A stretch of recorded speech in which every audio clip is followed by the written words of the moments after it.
하나님의 말씀은 우리가 잘 아는 출애굽기 29장 42절로 46절 말씀입니다. 구약성경 출애굽기 29장 42절로 46절까지의 말씀 제가 봉독합니다. 이는 너희가 대대로 여호와 앞 회막문에서 늘 드릴 번제라. 내가 거기서 너희와 만나고 내게 말하리라. 내가 거기서 이스라엘 자손을 만나리니 내 영광으로 말미암아 회막이 거룩하게 될지라. 내가 그 회막과 제단을 거룩하게 하며 아론과 그의 아들들도 거룩하게 하여 내게 제사장 직분을 행하게 하며 내가 이스라엘 자손 중에 거하여 그들의 하나님이 되리니 그들은 내가 그들의 하나님 여호와로서 그들 중에 거하려고 그들을 애굽 땅에서 인도하여 낸 줄을 알리라. 나는 그들의 하나님 여호와니라. 아멘.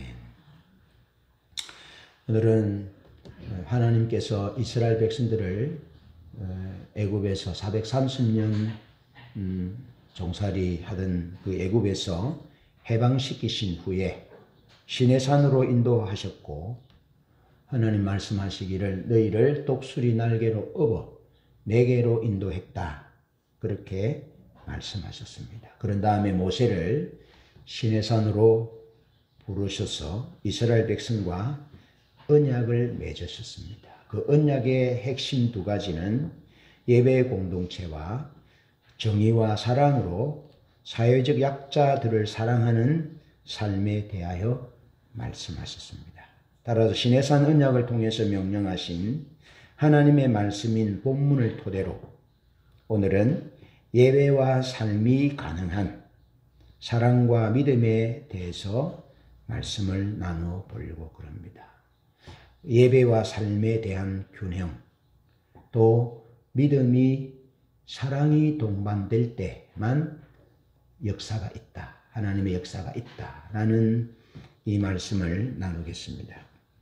하나님은 모세를 통해서 이스라엘 백성들에게 명령하신 것이 있는데 그것은 매일 하나님을 예배할 것을 말씀하셨어요. 매일. 그런데 아침과 저녁으로 예배드려라. 그렇게 말씀하셨어요. 아침과 저녁으로. 그러니까 하루의 시작을 예배로 열고 또 하루의 마지막 마무리를 예배로 마무리할 것에 대해서 말씀하고 있는 거죠. 하나님을 기대하면서 하루를 열고 그렇게 하나님과 동행하고 또 하나님이 베푸신 은혜들에 대하여 찬사를 드리면서 하루를 마감하고 그렇게 살 것에 대해서 하나님이 명령하셨어요. 자, 그러면서 하나님께서 예배를 명령하시면서 예배를 고역이나 짐으로 명령하신 것이 아니라 하나님이 예배를 통해서 자기 백성 이스라엘을 만나 주시기 위해서 예배를 말씀하셨어요. 그래서 예배의 핵심은 하나님을 만나는 것입니다. 만나는 것. 그러니까 예배의 핵심인 하나님을 만나기 위해서 우리 삶에서 무엇이 동반되어져야 되는지, 우리의 예배가 우리의 어떤 삶을 동반하는 예배가 되어야 되는지, 삶이 동반되지 않는 예배는 가정스러운 예배이기 때문에 예배와 삶이 균형을 맞춰져야 된다는 얘기죠. 본문 42절과 43절을 보면 하나님께서 내가 거기서 너희와 만나고 내가 거기서 이스라엘 자손과 만나리니 그렇게 거듭 말씀합니다.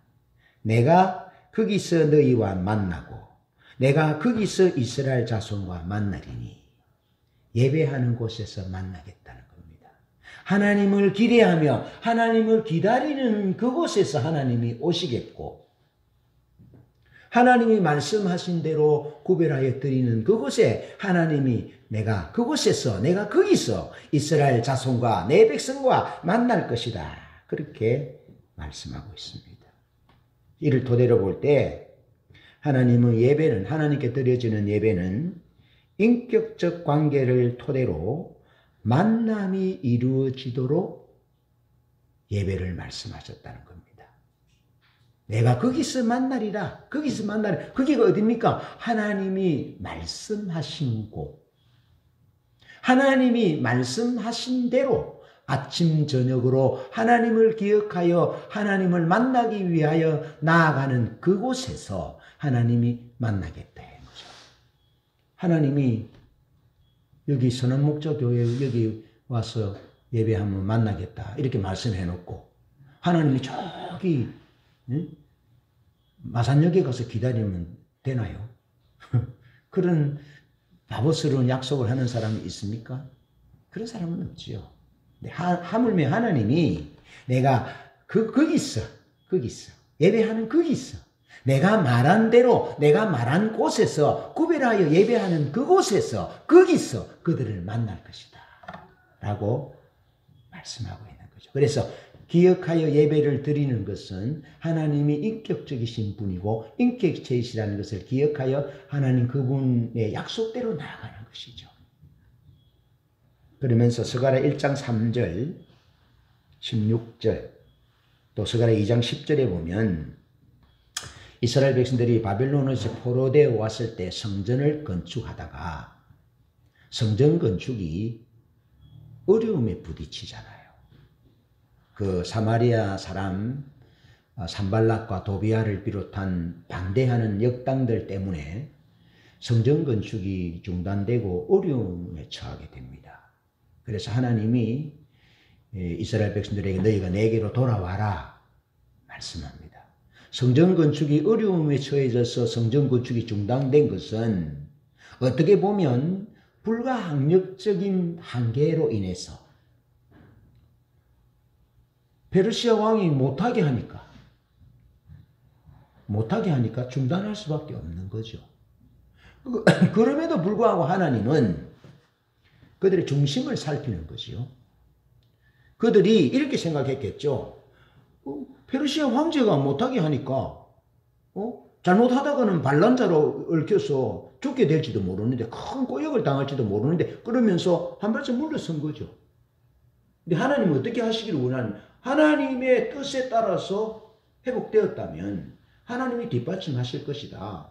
그러니까 난 죽어도 좋습니다 하고 하나님의 약속을 이루고자 하는 그 열정, 열심, 담대함 그런 것이 없었다는 거죠. 그래서 하나님이 스가랴에 보면 내게로 돌아오라 라고 말합니다. 그러니까 몸은 회복되어 왔지만 마음은 하나님의 약속을 토대로 하여 담대히 서는 것이 아니라 그래서 무너진 성전을 회복하는 것이 아니고 마음에는 두려움이 가득하고 세상적 관점으로 바라보고 계산하고 믿음은 없는 거죠. 그래서 하나님이 스가랴 1장에 보면 1장 2장으로 쭉 보면 내게로 돌아와라 하는 거죠. 돌아와라 말씀하시면서 성전 건축에 대해서 말씀합니다. 성소에서 예배가 회복되면 내가 다시 오겠다라고 말씀합니다. 독일 성경 주석은 이렇게 말씀하고 있습니다. 스가랴 2장 13절에 대해서 하나님은 예배의 현장에 만나 주시려고 성소가 회복되게 해라. 예배가 회복되게 해라. 그렇게 말씀하시는데 그 말씀이 하나님은 예배의 현장에 만나 주시기 위해서 하늘 처소를 벌써 출발하신다. 그렇게 주석하고 있습니다. 너희가 성전을 회복하여 성소가 회복되면 내가 오겠다라고 말씀하신 것을 하나님은 이미 하늘 성소를 떠나서 출발하셨다는 겁니다. 그만큼 하나님은 예배를 기대하시고 예배하는 자를 만나 주시기 위해서 준비하고 계시는 거죠. 우리 큰 누님이 버스를 타고 여기 마산에 오면 약속 시간을 정합니다. 제가 약속 시간을 정해요. 근데 한 번도 우리가 먼저 가본 적이 없습니다. 왜냐면 약속 시간보다 한 30분 빨리 와요. 그제는 1시간이나 빨리 왔어요. 그때는 뭐 씻고 이제 준비하는데 전화 와서 왔다는 거죠. 천천히 오시라고. 여러분, 우리 하나님이 그런 분입니다. 예배 드리라. 성전 회복되고 성소가 회복되게 해라. 그렇게 말씀하시고 이미 하나님은 출발하신다는 거죠. 예배하는 현장에 우리를 만나 주시기 위하여 이미 하늘 성소를 출발하셨다라고 주석하고 있는 것입니다. 감격스럽지 않습니까? 하나님은 우리보다 더 우리의 예배를 기대하고 열망하고 우리를 만나주시기 위하여 예배라는 매개를 통해서 우리를 만나주마 약속하시기 때문에 그곳에서 거기서 내 백성을 만나지라 그 만나주시기 때문에 하나님은 이미 행동하고 계신다는 겁니다. 할렐루야. 그 하나님의 손을 붙잡아야 돼요. 그 하나님의 눈빛을 봐야 돼요. 그 하나님의 뛰는 심장을 하나님의 가슴을 느껴야 된다는 거죠. 예배 현장에서. 느껴지지 않습니까? 하나님의 사랑이 하나님의 은혜가 충만하고 가득하고 지금 우리의 생명이 끝나도 두렵지 않는 그런 확신이 가득 차잖아요. 예배하는 가운데. 그래서 예배하고 가면 세상이 얕잡아 보이는 거죠. 세상이 아무것도 아닌 것처럼 보이는 거죠. 인생의 두려움이 사라지는 것이죠. 왜? 하나님을 만났기 때문에. 하나님의 은혜를 입었기 때문에. 하나님이 어떤 분인지를 알고 가기 때문에. 여러분 사도행전에 보면 주님이 스데반이 돌에 맞아 죽을 때 스데반에게 하나님이 영광의 보좌를 보이시잖아요. 예. 그때 주님이 하나님 우편에 서 계셨어요. 스데반의 예배를 받으신 거죠. 스데반은 죽음으로 예배를 드립니다. 예수가 그리스도이심을 선포합니다. 예수가 약속하신 대로 오신 분이고 메시아이심을 선포하고 성천하셔서 하나님 보좌에 함께 계시는 그 영광의 하나님이심을 보고 예배합니다. 그 죽음으로 예배합니다.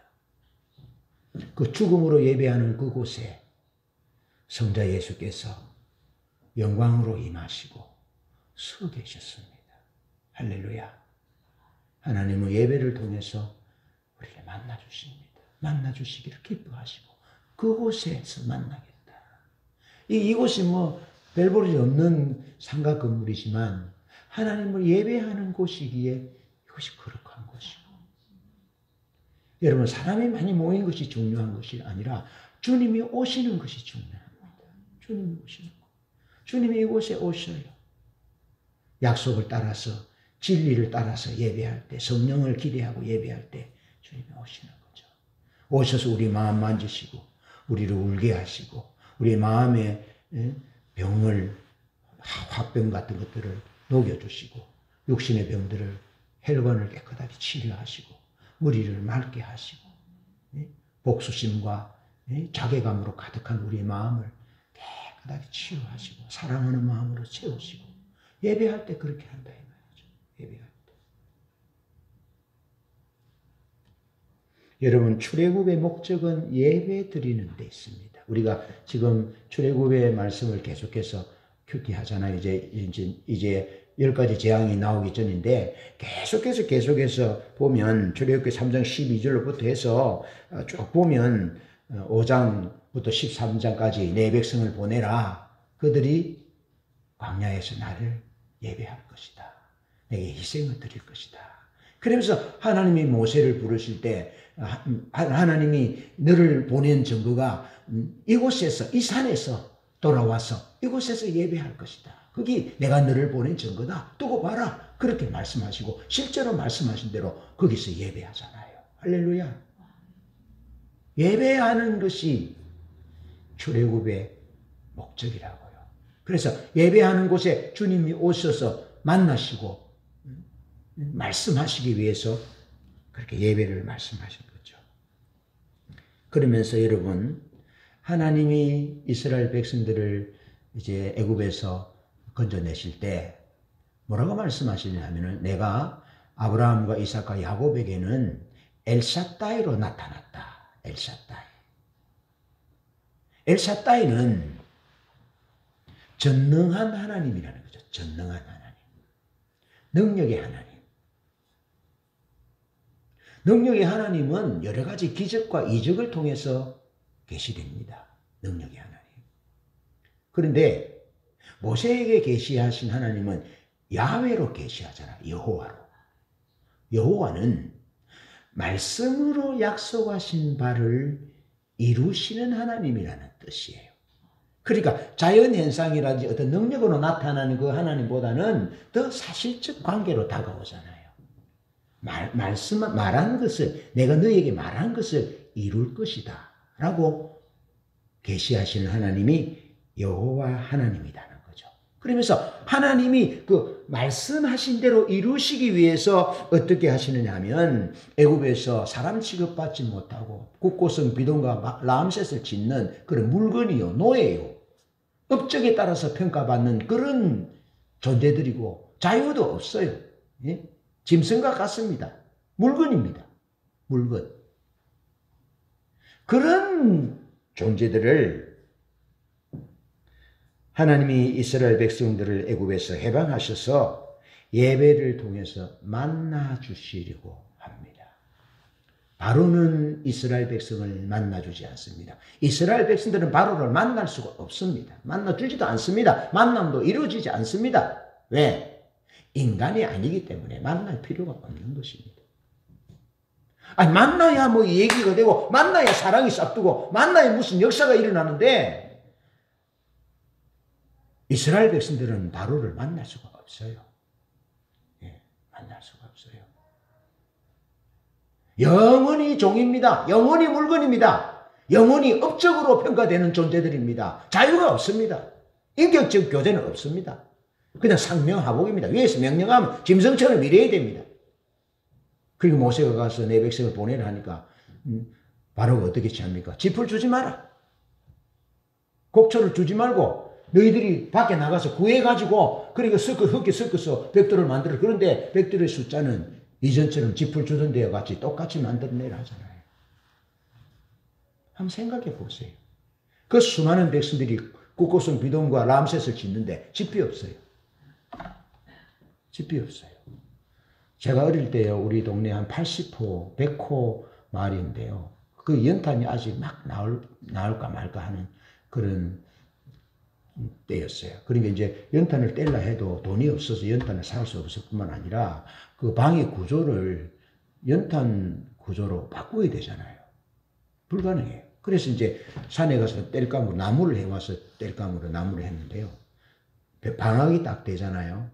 그럼 방학이 딱 되어서 이제 초겨울부터 딱 접어들면 산 밑에서부터 이제 나무를 합니다. 쫙 해가요. 그 조금 지나면요, 산 꼭대기 뭐 400m까지, 한 400m까지 나무가 없어요. 그 붉은 숭이 산이 돼요. 워낙 사람들이 가서 하니까. 그래서 한참 지나면 어디 되냐면 500m 고지까지 살찌개를 지고 올라가야 돼. 거기서 단문을 해가지고 밑에까지 내려와야 돼. 아침 한 그릇 먹고 돌아오면 한 4시 됩니다. 쫙 꼭대기까지. 맨몸으로 내려와도 다리가 달달달 떨리는데 지게를 치고 내려오겠어요. 얼마나 힘든지.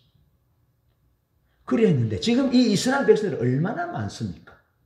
그리고 애굽의 그 제국의 큰 역사를 이루는데 집이 없어요. 그러니까 사람들이 집을 구해서 벽돌을 만들어야 된다. 그 그림을 상상해 보세요. 얼마나 비참한 광경이 그려지는지. 그리고 벽돌을 다 못하면 어떻게 합니까? 그냥 매질을 하는 거죠. 예? 왜 전과 같이 하지 않느냐? 짐승이라니까요. 짐승. 기계라니까요. 만나주는 거 불가능합니다. 그들이 고충을 들어주는 거, 개선하는 거, 노동조합도 없어요.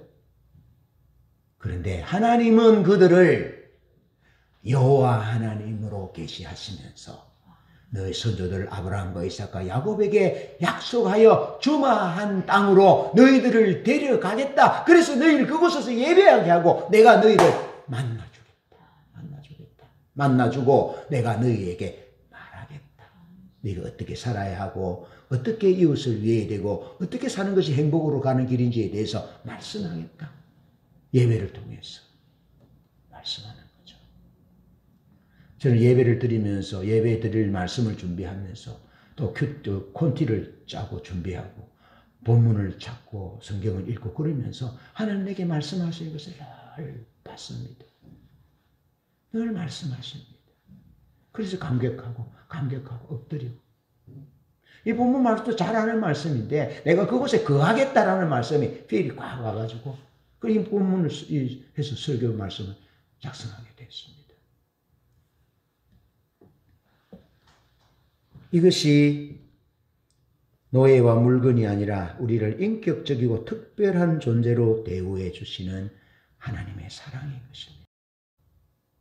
만나주고 위로하고 대화하고 특별한 존재로 대우해 주는 신은 여호와 하나님 외에 없습니다. 그래서 하나님이 자신을 계시할 때 계속해서 여호와로라 여호와로라 여호와로라. 왜? 자기 입으로 말씀하신 것에 대해서는 반드시 지키시고 반드시 만나 주시겠다 하시면 반드시 만나 주시기 때문에 그렇다는 거죠. 그래서 하나님에게만 생명이 있는 거죠. 하나님에게만 영생이 있는 거죠. 하나님께만 장구한 축복이 있는 것이죠. 하나님이 우리를 사랑하셔서 이스라엘 백성을 사랑하셔서 그런 은혜를 주시고자 사람으로 대우해 주시고 인격적으로 대우해 주시고 만나 주시고 말씀하시고 들어주시고 하나님의 마음의 속내를 우리에게 알려주시기 위한 매개로 통로로 예배해라 라고 말씀하는 거죠. 힘이 아니라 짐이 아니라 하나님 짐승의 피를 짐승의 고기 냄새를 못 맡아서 한장하신 분이 아니고 우리를 위해서 우리의 생명과 우리의 복을 위해서 예배드리도록 그렇게 말씀하시는 거죠. 예배드리다가 하나님 경험하고 예배드리다가 암이 낫고 예배드리다가 눈병이 고쳐지고 예배드리다가 질병이 고쳐지고 마음병이 고쳐지고 가정이 회복되고 예배드리다가 하나님의 큰 축복을 받고 그런 일들이 있잖아요. 여기 하나님의 사랑이 우리에게 구체적으로 구체화되어서 나타나는 것이죠. 예배의 목숨을 거시기 바랍니다. 하나님의 명령을 따라 매일매일 아침 저녁으로 예배할 수 있기를 바랍니다. 그러면 예배하는 그곳에 하나님이 오십니다. 그리하면 예배하는 그곳이 거룩하게 됩니다. 예배하는 곳에 오셔서 하나님이 거룩하게 하시고 말씀하십니다. 삶을 인도하십니다. 그래서 예배하는 자는 길을 잃지 않습니다. 예배하는 자는 실패하지 않습니다. 두 번째로 그렇다면 하나님께 예배를 드릴 때는 기쁜 마음으로 구별하여 드려야 합니다. 기쁜 마음으로 구별하여 드려야 합니다. 하나님을 경외하는 마음으로 예배하라는 거죠. 하나님을 두려워할 대로 두려워하면서 또 하나님을 친근한 아버지에게 하듯이 그렇게 하는 거죠. 예. 제 아이는 제 방에 오면 제 어깨에 손을 얹습니다. 예. 어깨도 만지기도 하고 볼을 비비기도 하고 머리를 만지기도 하고 장난을 치기도 하고 웃고 대화하고 그렇게 하기도 합니다. 근데 또 아빠로서의 권위는 그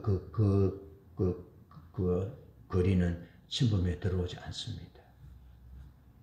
그리고 하나님을 예배할 때 하나님을 해야 할 대로 두려워하고 또 하나님의 친밀한 사랑 가운데서 아빠로 어깨 손을 얹고 은혜 보좌 앞으로 담대히 나와서 아빠 지금 내가 힘들어요. 아빠 보고 싶어요. 그렇게 친밀함으로 나아가는 그 경외함으로 하나님 앞에 구별하여 드려야 된다는 겁니다. 그래서 이미 한번 말씀드렸듯이 레위기 22장 17절 22절에 보면 하나님께 예배하되 연락되도록 하나님이 받으시도록 흠없는 제물을 드려야 한다. 정성이 들어가야 된다는 거죠. 그러면서 임의대로 바꾸어서 우열을 좋고 나쁜 것을 임의대로 바꾸어서는 안 된다는 겁니다. 그래서 하나님 앞에 드릴 때 이 기둥 지팡이 사이로 딱 지나가게 하고는 첫 번째 건 하나님, 그 다음에 또 지나가면 또 하나님께 딱 구별되어 있거든요. 그런데 하나님께 드릴 것이 너무 좋고 그 뒤에 거는 좀 안 좋거든요. 그러니까 그걸 싹 바꿔가지고 좀 덜 좋은 것이 지나가도록 임의적으로 바꾸지 말라는 겁니다. 하나님께 구별하여 경외하는 마음으로 정성을 다해서 전능하신 하나님 아버지께 예배하라는 겁니다. 그러면서 로마서 12장 1절로 2절에 형제들아 내가 하나님의 모든 자비하심으로 너희를 권하노니 너희 몸을 하나님이 기뻐하시는 거룩한 산 제사로 드리라. 이는 너희가 드릴 영적 예배니라. 너희는 이 세대를 본받지 말고 마음을 새롭게 함으로 변화를 받아 하나님의 선하시고 기뻐하시고 온전하신 뜻이 무엇인지 분별하도록 하라. 그렇게 예배하라는 겁니다. 중구난방식으로 예배하지 말고 이 세대를 본받지 말고 세대가 따라가는 대로 예배하지 말고 사람들이 하는 대로 예배하지 말고 하나님이 기뻐하신 뜻이 무엇인지 다 분별하고 그래서 너희 몸을 하나님이 받으실 만한 거룩한 산 예배가 되게 해라. 예배한다고 다 예배가 아닙니다. 드린다고 다 예물이 아닙니다. 하나님의 뜻이 무엇인지 분별하여 하나님을 사랑하는 마음으로 경외하는 마음으로 하나님이 받으시도록 구별하여 예배드리라는 겁니다. 창세기 22장에 아브라함이 그렇게 100세 때 얻은 아들을 바치라 하니까 아브라함이 이삭이 이제 136세, 35세쯤 됐거든요. 근데 이삭이 죽으면 번제로 드리라는 거 태워서 드리라는 겁니다. 그럼 끝이에요. 그런데도 그는 하나님을 사랑하는 마음으로 3일 길을 갑니다. 3일 길을. 여러분, 아들을 태워 죽여야 되는데 번제를 드리는데 3일 길을 간다니까요. 갈 때 나무도 준비하고 불도 준비하고 다 준비해서 갑니다. 다 준비해서. 모든 것을 준비하여 하나님 앞에 목을 따려고 할 때 하나님이 여호와 이레로 양을 준비하잖아요. 예? 준비해서 하나님께 드리도록 그렇게 하시죠. 여러분, 그래서 하나님이 그렇게 말씀해 이제야 네가 나를 사랑하는 줄 알았다. 그렇게 말씀합니다. 그러면서 하나님을 사랑하지 않는 모든 믿음의 행위 다 거짓입니다. 하나님을 사랑함으로 예배해야 하고 하나님을 사랑함으로 우리가 정의롭게 공의롭게 진실하게 사랑하고 섬기고 주고 베푸는 삶을 사는 거죠. 사랑하지 않는 것에 드리는 것은 다 거짓입니다. 그래서 우리는 우리의 믿음과 예배의 행위가 사랑이 없으면 하나님의 역사는 나타나지 않습니다. 내가 내 몸을 불사르게 내어줄지라도 사랑이 없으면 내가 아무것도 아니요. 아무것도 아니라는 겁니다. 여러분, 사람들은 잘 모릅니다. 그러나 하나님은 압니다. 그것이 사랑이 없는 자기 몸을 불사름인지 사랑이 없는 구제인지 적은 것 밥 한 그릇 사줘도 정말 사랑으로 주님의 하나님의 사랑으로 그를 섬기는 거지. 하나님은 아십니다. 그런데 성경 말씀의 정신과 중심은 사랑이 없는 모든 것은 울리는 꽹과리고 소리나는 구리와 울리는 꽹과리가 된다. 내 몸을 불사르게 내어줄지라도 자기에게는 유익이 없다. 그렇게 말씀하고 있습니다. 사랑하는 여러분, 우리는 주님의 은혜를 주님의 사랑을 입었습니다. 주님의 사랑은 십자가에 극명하게 나타났습니다. 주님의 십자가는 우리를 사랑하는 결정체이십니다. 주님이 우리를 사랑하시기에 기꺼이 사람이 되셨고 죽기까지 복종하여 십자가를 지셨습니다. 십자가를 바라볼 때 우리는 하나님의 사랑을, 우리를 사랑하시는 하나님의 사랑을, 예수님의 사랑을 절절히 느끼면서 그분의 사랑에 감격하여 살아가야 되는 거죠. 그리고 우리 가슴에 그분의 사랑이, 로마서 5장 5절에 그분의 사랑이 부어졌어. 우리 영이 새 사람이 된 거죠. 우리 육신은 그렇지 못할지라도 우리의 생각이, 우리의 영이 새로운 사람이 되게 하신 거죠. 예수 십자가를, 은혜를 받아들여 믿음으로 그렇게 됐다는 거죠. 이 하나님의 사랑이 우리에게 부어졌으니 우리 몸을 구별하여 우리의 시간과 마음과 뜻과 정성을 구별하여 하나님께 예배하면 좋겠습니다. 그러면서 사랑의 행위에서 드리는 예배가 되어질 때 정의로운 삶, 자비한 삶이 가능한 것입니다. 그래서 신명기 10장 18절로 19절에 보면 시내산 언약의 두 번째 축은 사회적 약자들을 돕는 것이거든요. 누차로 말씀드렸지만. 그런데 신명기 15장에 보면 너희 동족 중에 가난하여 몸이나 전답이 팔렸으면 7년대에 돌려보낼 때 반드시 공수로 보내지 말고 빈손으로 보내지 말고 후히 줄지니라. 그런데 앞에 수식하는 단어가 있습니다. 반드시. 하나님의 사랑이 하나님을 사랑하여 예배하는 자의 삶에는 반드시 사회적 약자들을 후히 돌봐주는 긍휼의 삶이 뒷받침되어야 한다. 균형 잡혀야 한다. 그래서 예배와 삶이 균형 잡힐 때 주님이 받으신다는 거죠. 그래서 너희 몸을 하나님이 기뻐하시는 거룩한 산 제사로 드리라. 그렇게 말씀하고 있습니다. 그래서 주님은 마태복음 23장 23절에 주님은 사랑을 상실한 바리새인들의 설교, 사랑이 없는 예배, 봉사를 책망하시면서 정의와 자비와 신의를 실천하라는 하나님의 명령을 버렸음을 지적하셨습니다. 요즘 제 마음에서 스쳐 지나가는 생각 중에 하나는 우리 집사님들과 우리 청년들이 십자가 복음을 듣고 매일 큐티하고 예배하고 하는데 혹 주님을 사랑하는 마음이 없이 혹은 큐티와 성경 공부고 성경 읽기 매일 삶을 사니까 그 마음이 충만하기는 한데 사랑하는 상대방의 허물을 덮어주고 기다려주고 참아주는 것보다는 어쩌면 바리새인들의 영성으로 가는 것은 아닌가 하는 염려가 제게 있습니다. 어쩌면 그것을 경계하라고 주님이 잘 아는 출애굽기 29장 42절로 46절의 말씀을 다시 주신지도 모릅니다.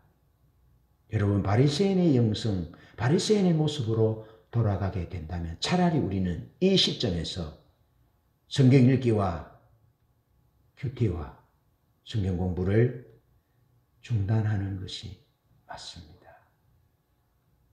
이 모든 것은 여러분의 눈빛에서, 여러분의 언어와 말투에서, 행동에서 나타날 수 있습니다. 가까이 있는 남편에게 나타날 수 있고, 교우들에게 나타날 수 있고, 우리 서로에게 나타날 수 있습니다. 조심하셔야 합니다. 우리의 예배가 우리의 삶과 균형을 이루면 우리는 바리새인들처럼 설교는 할 수 있고 들을 수 있고 예배는 드릴 수 있고 봉사는 하지만 정의와 자비와 신의를 실천하려는 하나님의 명령을 저버렸던 바리새인들처럼 될 수 있습니다. 이것이 함정입니다. 이것이 아킬레스건입니다.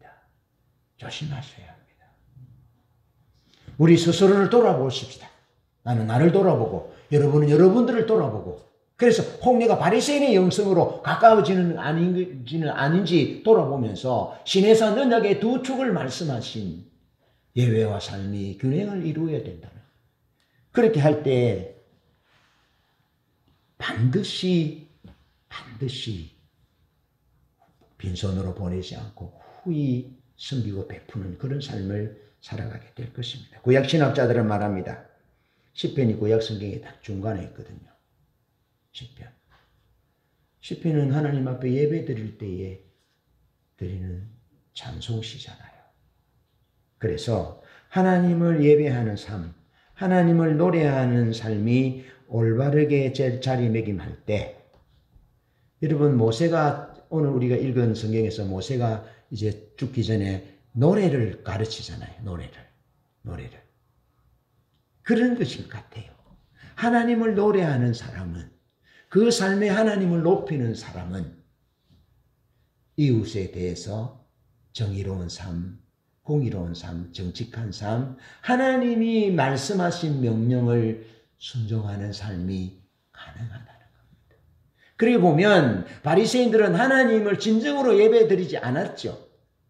바리새인들의 삶 가운데서는 하나님을 노래하는 삶이 없었지요. 그러니까 율법에서 명령하고 있는, 말씀하고 있는 바대로 알기는 알지만, 설교는 하지만, 예배는 드리지만, 섬기고 봉사는 하지만 하나님의 뜻대로 실천할 수 없었던 것이죠. 알맹이를 놓쳤던 것이죠. 여러분, 하나님을 향한 충만한 믿음으로 예배와 기도 생활에 열심인 15살 먹는 아들을 둔 한 어머니가 케네스 해긴 목사님이 큰 미국의 도시의 시르빈 대상에 집회를 하러 갔을 때 참석했답니다. 그래서 케네스 해긴 목사님에게 목사님, 나를 위해서 기도해 주겠다고 내가 지금 무슨 부탁을 하는데 무조건 해주겠다고 해달라고. 그래서 케네스 해긴 목사님이 그럴 수 없다고 무슨 얘기인지 해보라고. 그러니까 그 엄마가 내 아들을 위해서 기도하겠다고 약속해 달라고. 그러니까 케네스 해긴 목사님이 단도직입적으로 나는 당신의 아들을 위해서 기도하지 않겠다고. 기도할 수 없다고. 그러니까 이제 엄마가 좀 당황되잖아요. 보통 목사님들이 기도해 달라 하면은 믿음이 좋고 기도 부탁하니까 그러죠. 이렇게 하는데 단호하게 기도할 수 없다고. 그러면서 케네스 해긴 목사님이 하는 말이 당신이 지금처럼 그렇게 아들을 볶아대고 쪼아대고 하는 그 상태에서는 단 한마디도 나는 당신의 아들을 위해서 기도할 수 없고 기도하지도 않을 거라고. 그렇게 기분이 좀 안 좋겠죠. 그러니까 이제 그 엄마가 상당히 기분이 안 좋겠죠. 그런데 그 어머니의 기도 요청을 거절하는 이유는 그 아들을 정죄하는 자세 때문에 거절한 겁니다. 여러분 기억하십시오. 그 어머니는 얼마나 열정적으로 믿음이 좋고 기도하고 예배하고 그런 중심으로 사는 엄마라고요. 부족함이 없는 엄마라고 영적으로. 그런데 케네스 해긴 목사님 보니까 이 엄마는 15살짜리 아들을 잘 되라고 하겠죠. 믿음 생활 하라고 하겠죠. 그런데 말끝끝마다 부정적으로 정죄하는 그런 엄마였던 것이죠. 예를 들어서 마약 중독을 염려합니다. 그래서 밤마다 아들이 안 들어오면 혹시 유치장에서 전화 오는 거 아닌지, 경찰서에서 전화가 오는 것은 아닌지, 그 전화가 걸려올까 봐 염려하면서 기다리는 삶이 일상이었고, 아들을 아무것도 못될 놈이라고 계속 말했고, 결국 소년원의 교도소에 갈 것이다. 결코 성공하지 못할 것이라고 정죄했다는 겁니다. 그렇게 당신이 믿음은 좋고 하나님 사랑한다고 하고 예배하고 기도하는 그런 삶은 열정이지만 당신의 아들을 향해서 당신이 그렇게 한다면 당신의 믿음, 당신의 기도, 또 당신이 누구에게 기도 부탁을 한다 한들 그것은 아무런 효과가 없다. 그래서 나는 당신이 기도 요청하는 것에 대해서 내가 안 한다고, 못 한다고, 안 한다고 얘기한 거라고.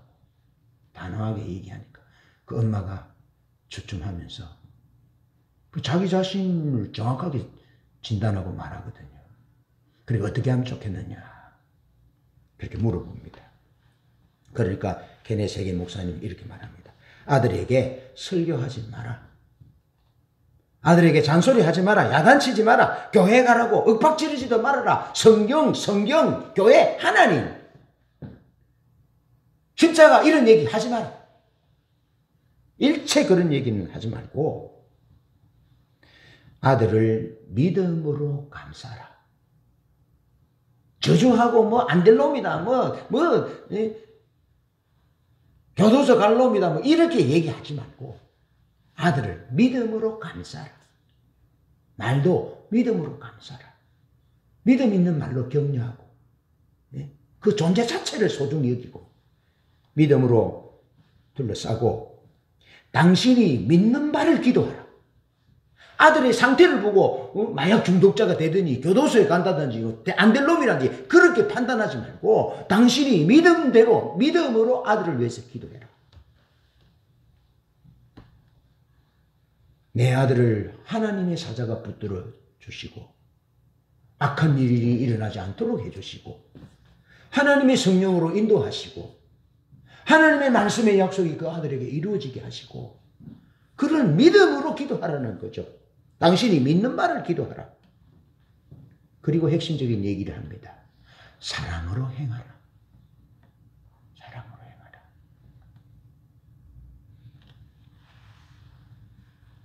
여러분 어떤 일이 일어났을게요?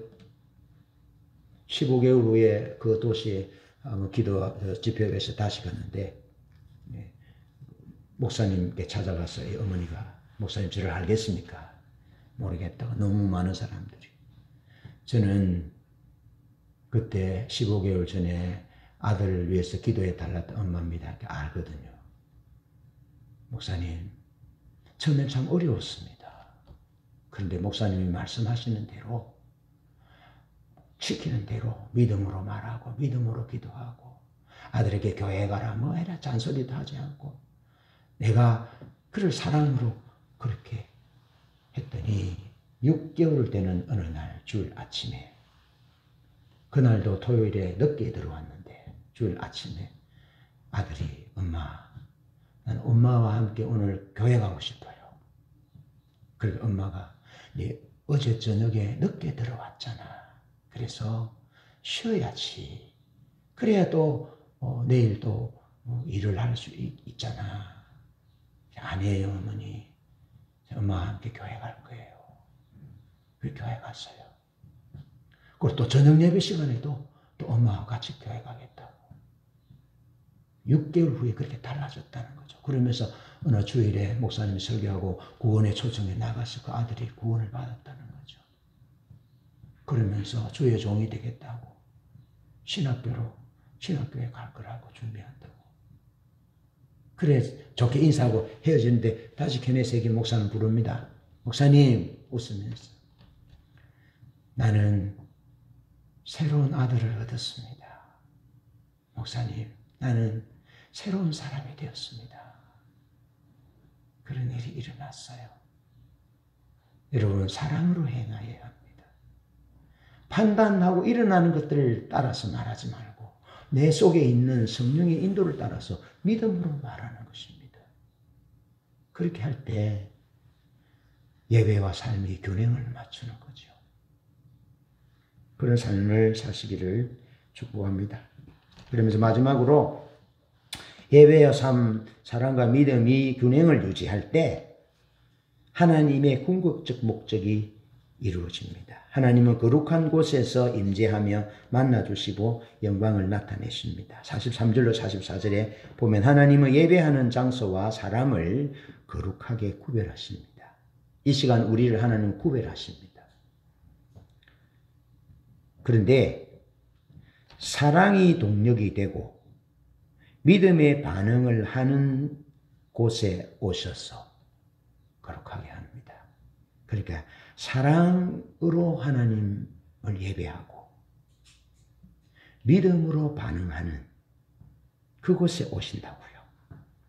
출애굽기 33장 9절 40장 34절로 38절에 보면 영광으로 임하셔서 말씀하시고 인도하셨습니다. 하나님이 모세와 말씀하시고 영광으로 광야에서 길을 인도하셨습니다. 그러나 광야 이스라엘 백성들은 결국 예배와 삶이 균형을 잃었습니다. 믿음이 사랑의 동력을 상실했을 때 결국 그들은 길을 잃었고 광야의 이슬로 사라지고 말았습니다. 여러분 바리새인의 영성입니다. 믿음이 사랑의 동력을 잃게 되면 다시 말하면 사랑의 동력으로 믿음으로 행하지 않으면 더 이상 하나님의 역사는 나타나지 않습니다. 성령의 역사는 없습니다. 그래서 바리새인들에게는 성령의 역사가 없었고 오히려 예수님이 행하시는 성령의 역사와 능력을 방해하고 반대하는 그런 자리에 놓이게 됐다는 것입니다. 여러분, 예배와 삶이 균형을 잃고 믿음이 사랑의 동력을 상실할 때 우리는 길을 잃고 우리는 말씀을 어기고 성령을 해방하는 범죄의 자리, 죄인의 자리에 전락될 수 있음을 기억하셔야 합니다. 그래서 오늘 제가 바리새인의 영성 경고하는 겁니다. 예배와 삶이 균형을 가져야 된다. 예배는 구별하여 드려야 되고 기쁜 마음으로 드려야 하되 삶에서 하나님의 말씀을 실천하고 사회적 약자들을 반드시 불쌍히 여기고 반드시 도와주고 반드시 공의와 정의로운 삶을 살 때 이 균형을 맞출 때 그때 그 예배를 하나님이 받으시고 그곳에 오신다는 겁니다. 그러면서 사랑이 동력을 상실할 때 어떤 믿음의 행위들인 그곳에는 하나님의 역사가 없다. 성령의 역사가 없다라는 겁니다. 그러면서 하나님의 궁극적 목적은 우리의 하나님이 되셔서 우리 속에 거하시는 것입니다. 하나님이 애굽 땅에서 이스라엘 백성들을 인도하신 목적은 이스라엘의 하나님이 되셔서 그들 속에 거하시는 것입니다. 거하시는 것. 여러분, 이 거하시는 이것은 하나님이 이스라엘의 하나님이 되고 이스라엘 백성들은 하나님의 백성이 된다는 것인데 이것은 구약 성경부터 신약 성경 마지막 요한계시록 21장에까지 이어지는 궁극적 진리입니다. 알파 오메가 되신 하나님의 궁극적인 목적이 하나님이 되셔서 또 우리를 자녀 삼으시고 백성 삼으셔서 영광으로 통치하는 것입니다. 그래서 하나님의 나라는 해도 없습니다. 하나님의 영광이 찬란히 빛나고 그 영광으로 하나님의 나라를 하나님의 백성들을 통치하시는 것입니다. 요한복음 15장 7절 5절에 보면 하나님이 우리 속에 거하신다는 의미는 예수님과의 신앙적이고 인격적인 관계의 결속과 하나님의 말씀에 순종하는 삶을 말합니다. 말씀에 순종하는 삶. 그래서 구약 성경과 신약 성경에서 거듭거듭 말씀하는 겁니다. 내가 너희의 하나님이 되고 너희는 내 백성이 되어서 내가 너희 속에 거하겠다. 거하겠다. 성령으로 거하시고 하나님의 말씀이 우리 속에 거하시고 그래서 성령과 말씀이 우리 속에 거하시는 겁니다. 그래서 우리가 말씀대로 사는 것입니다. 성령의 지배를 받는 것입니다. 성령으로 부어진 하나님의 사랑의 법칙에 따라서 살아가는 것입니다. 그래서 하나님의 사랑의 법칙대로 살아가면 율법을 다 이루는 것입니다. 그런데 율법을 다 이룬다고 바리새인들처럼 호언장담하고 큰소리치지만 사랑으로 행하지 않으면 율법을 다 이룰 수 없는 것이죠. 그래서 사랑이 핵심인 것입니다. 사랑이 동력을 잃어버리면 믿음의 행위는 역사가 나타나지 않는다는 겁니다. 그래서 무엇을 하든지 사랑으로 하라는 것입니다. 사랑으로. 그래서 게네세림 목사님이 15살 아들을 둔 그 엄마에게 잔소리하지 말고 설교하지 말고 사랑으로 대해라. 사랑으로 대해라. 그렇게 말씀하신 거죠. 여러분, 하나님이 우리 속에 거하지 않을 때 맺히는 삶의 열매는 재앙과 심판뿐입니다. 야고보서 4장 4절에 보면 스스로 하나님을 버리고 스스로 하나님과 원수되어 싸움을 분쟁을 일삼는 열매를 맺습니다. 예레미야 6장 19절은 자기들의 생각대로 하나님의 말씀을 버린 결과 스스로의 믿음으로 스스로의 판단으로 하나님의 말씀을 버린 결과 재앙과 멸망의 심판을 받았습니다. 그래서 결국에는 바벨론으로 포로되어서 70년의 포로 기간을 맞이하게 된 거죠. 그러면서 요한계시록 14장 4절에는 구원받은 14만 4천 명이 나오는데 신천지들이 자기들이 14만 4천 명에 들어가려고 애를 써서 저렇게 이단이 됐는데 스스로 여자와 더불어 더럽히지 아니하고 스스로 어린 양을 인도하는 대로 따라간 어린 양께 속한 자들입니다. 하나님이 우리를 힘으로 압력을 가해서 하나님께로 이끌지 않습니다. 그러면 지옥이 필요 없습니다. 하나님은 우리 스스로 하나님 앞에 나올 수 있도록 은혜의 보좌, 은혜의 길을 열어놓고 오도록 초청하시고 여호와로 계시하시며 약속하시고 여호와로 계시하시면서 우리를 자발적으로 선택하라 하십니다. 그래서 주님이 이렇게 말씀하십니다. 먼저 내가 너 안에라고 말씀하지 않습니다. 너희가 내 안에. 너희가 자발적으로 인격적으로 스스로 성령의 역사가 필요하지만 스스로 하나님 앞에 너희가 내 안에 내가 너희 안에 있으면 이 사람은 과실을 많이 맺는다. 그렇게 하나님은 완력을 가해서 우리를 변화시키려고 하지 않습니다. 하나님은 우리의 인격을 존중하시고 우리의 인격과 우리의 자유를 주님이 침해하지 않습니다. 그만큼 주님은 인격적인 분입니다. 성령이 우리 속에 계셔서 우리가 성령을 무시할 때 성령은 아무 말씀 안 하십니다. 계속해서 무시당하면 성령님은 조용히 우리 마음문 밖으로 나가십니다. 그만큼 하나님은 인격적인 분이시고 인격체이십니다. 우리가 거절하면 주님 억지로 하지 않습니다. 기다리십니다.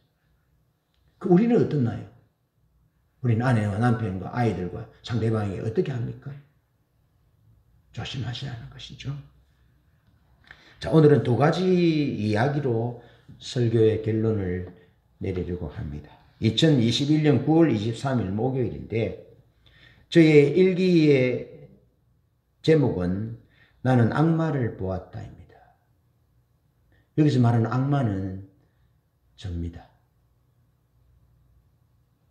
우리 어머니 보청기 문제로 우리 큰아이와 대파 싸웠습니다.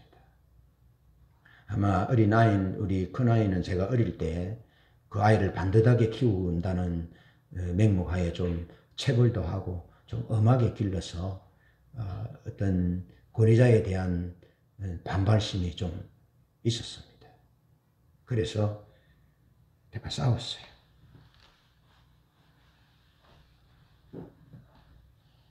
여러분, 그 동생들 앞에 그의 언니의 권위를 세워주지 못했어요.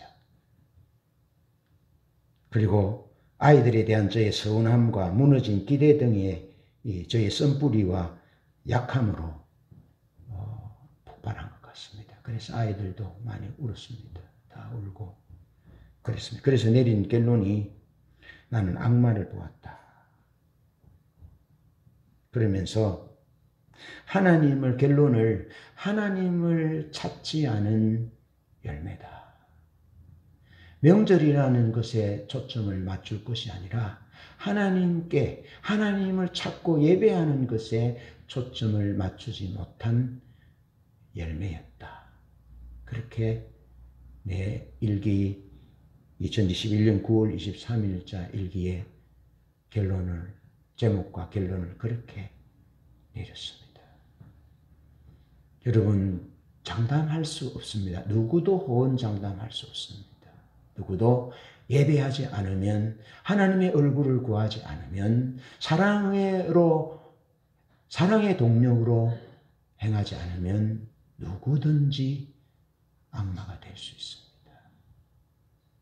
그러면서 또 한 얘기는 2022년 2월 2일 수요일 강릉 경포대에 사는 경포대에서 카페를 하고 또 강릉 부근에서 화전민의 집에서 사는 독일 아내와 한국 남자 17년차 부부 유디트와 희원이라는 사람의 이야기입니다. 아내는 45세, 남편은 56세, 11살 차이 납니다. 그런데 이 남편이 독일에 유학하러 가서 미학을 전공했는데 거기서 만나서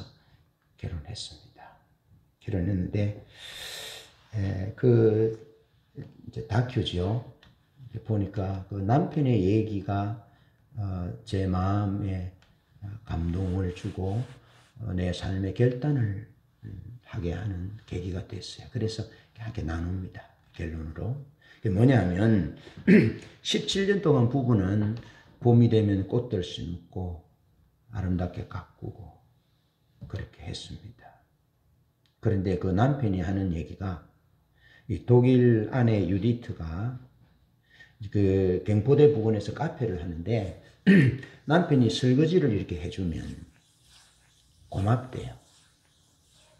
그런데 고맙지만 나는 남편이 글을 쓰기를 원한다고.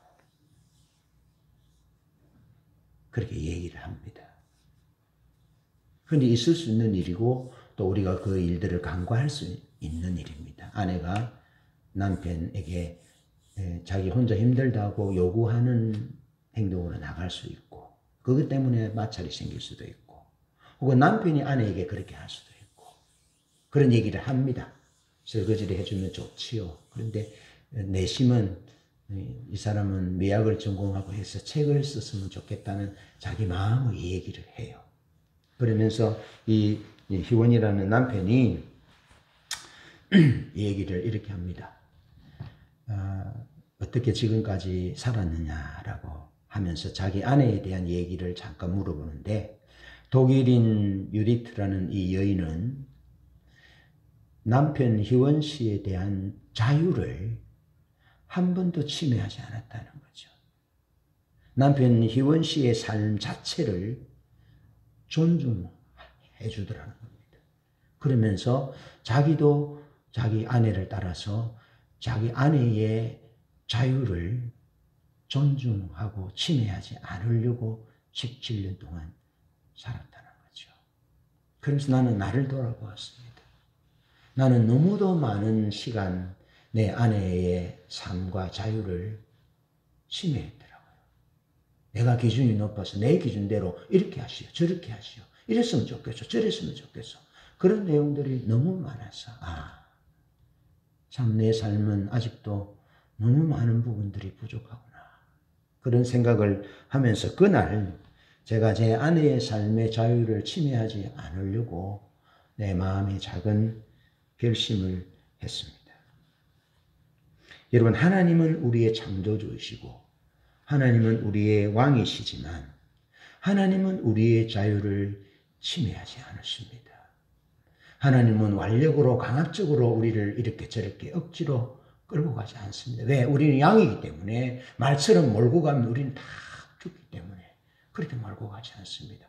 하나님은 전능하시고 왕이시고 창조주이시고 구속자이시면서도 우리 각자 한 사람 한 사람의 삶과 자유를 제한하지 않으신다면 우리가 하나님을 닮아야 되지 않겠느냐.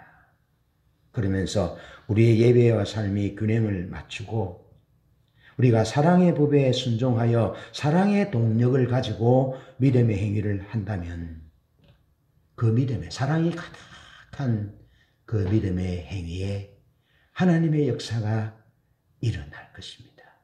그런 멋진 하나님의 역사를 이루는 성취하는 멋지고 행복한 성도님들 되시기를 축복합니다. 아멘. 찬양하겠습니다. 오늘 좀 설교 길었네요. 미안합니다.